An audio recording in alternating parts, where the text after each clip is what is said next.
Në fshatin Ivic është festuar 100 vjetori i shkollës së parë shqipe për zonën. Kryetari i Bashkisë Himarës Jorgo Goro ka cilësuar këtë zonë si përcjellse të denjtë të kulturës edhe dijes, dhe në fakt këtë e vërteton më së miri ekzistenca ndër vite e vetë shkollës.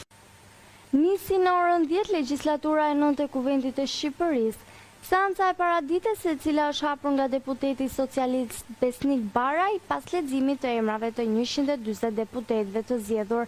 Baraj njoftoi ngritjen e komisionit të verifikimit të mandanteve.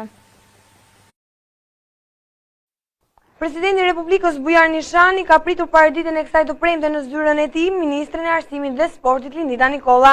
Në fokus të këtij takimi mes kreut të shtetit dhe ministres ka qenë ligji për arsimin e lartë i kontestuar nga opozita dhe universitetet. Në përfundim të takimit, ministrja Nikolla shprehu bindjen se presidenti Bujar Nishani do të dekretojë ligjin për arsimin e lartë.